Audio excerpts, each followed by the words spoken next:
Doctor चतुर सिंह, सहायक आचार्य हिंदी विभाग, MSc कॉलेज भरतपुर। मैं आज BA पार्ट प्रथम के हिंदी साहित्य के BA पार्ट प्रथम के प्रथम प्रश्न पत्र के लिए ये वीडियो प्रस्तुत कर रहा हूँ। इसमें हमारा पाठ्यक्रम का अंतिम जो अंश है या पाठ्यक्रम का अंतिम जो बिंदु है वो कवितावली के अयोध्या कांड से कुछ छंद यहाँ लिए गए हैं। उनको विद्यार्थी को समझाने का बहुत ही सरल ढंग से प्रयास करता हूँ। रावरे दोसन पायन कौपक धूर को भूरि प्रभाव महा है, पाहन तेवन वाहन काठ को कोमल है, जल खाए रहा है। पावन पाए पखार के नाव चढ़ायो, आय सुहोत कहा है।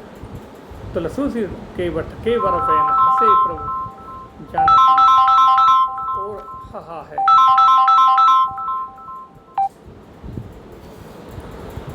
तो यहाँ यह जो छंद है ये कवितावली के अयोध्या कांड से उद्धृत किया गया है। कवितावली दरअसल एक मुक्तक रचना है। इसमें विभिन्न अवसरों पर तुलसीदास जी ने राम कथा के संबंध में जो उनके छंद बन पड़े या मुखार बिंदु से निकल पड़े उनको यहाँ एकत्रित किया गया और कवितावली रचना सामने आई। लेकिन मुक्तक होते हुए भी कवितावली में बाकायदा रामचरितमानस की तरह प्रबंध काव्य की तरह 7 कांड हैं। पर कांडों में छंदों की जो स्थिति है वो बड़ी विचित्र है। किसी में तो 1-2 छंद ही है, किसी कांड में तो, और उत्तरकांड में काफ़ी छंद हैं, लम्बा है। तो इस तरह से यहाँ कवितावली के जो छंद हैं, और बड़ी विचारणीय विषय या बात ये भी है कि तुलसीदास जी ने रामचरितमानस 7 कांडों में रच दी। तो फिर कांड विधान लेकर यहाँ कवितावली और अव्यवस्थित रूप में, प्रबंध का अव्यवस्थित रूप यानी मुक्तक रूप में लाने की यहाँ उसकी क्या ज़रूरत पड़ी। कांड इसमें 7 ही हैं।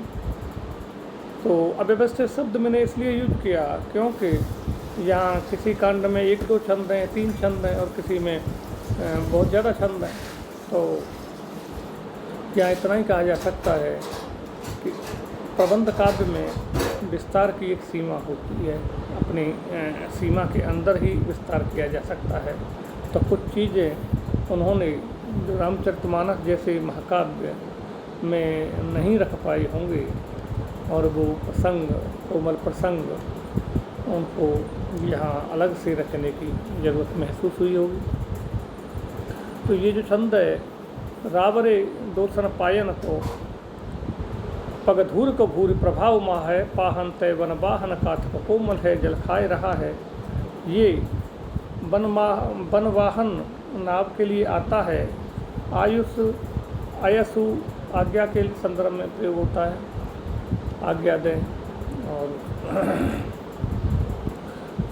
तो यहाँ कवितावली, यह छंद जो प्रस्तुत है सामने, कवितावली के अयोध्या कांड से यहाँ लिया गया है। प्रसंग बड़ा प्यारा है, बड़ा मार्मिक है। प्रसंग है प्रभु श्री राम और नदी पार करना चाह रहे हैं, उनको गहन वन की ओर जाना है।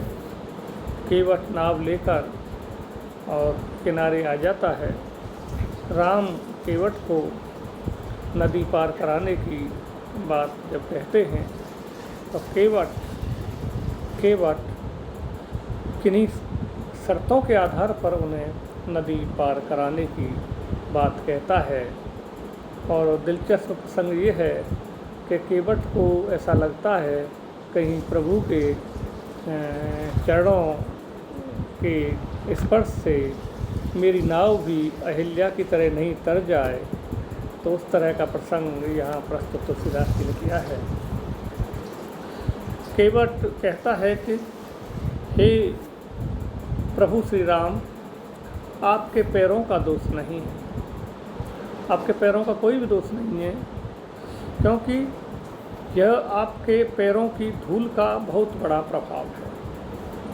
मैं आपके पैरों को दोष नहीं लगाता हूँ प्रभु, आपके पैरों पर जो धूल लगी हुई है उसका मैं सारा दोष मानता हूँ, उसका सारा प्रभाव मानता हूँ। पत्थर से लकड़ी की नाव कोमल है। अहिल्या शिला के रूप में थी, पत्थर के रूप में थी, लेकिन केवट को अपनी नाव, पत्थर से लकड़ी की नाव कोमल है, अपनी नाव कोमल दिखाई देती है, और उस पर भी उसकी नाव पानी खा रही है। वो पानी कितना कोमल है, पानी खाती है, लेती है, पानी में रहती है, कहें कि पानी में जीवित रहती है वो, जब पत्थर तो लकड़ी की अपेक्षा काफ़ी कठोर होता है। मैं आपके पैरों को धोकर नाव पर चढ़ाऊँगा, पावन पाए पखार के नाव चढ़ायो, आयस हो तो कहा। मैं आपके पैरों को धोकर नाव पर चढ़ाऊँगा, कहिए क्या आज्ञा हो रही है, आप क्या आदेश मुझे दे रहे हैं। मैं तो पैरों को धोकर ही नाव के ऊपर आपके चढ़ा सकता हूँ। तुलसी सुन केवट केवर वैन हसे प्रभु जानकी और हाहा है।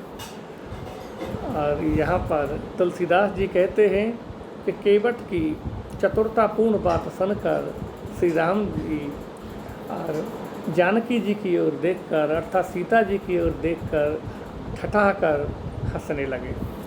तो यह प्रसंग यहाँ तुलसी जी ने प्रस्तुत किया है।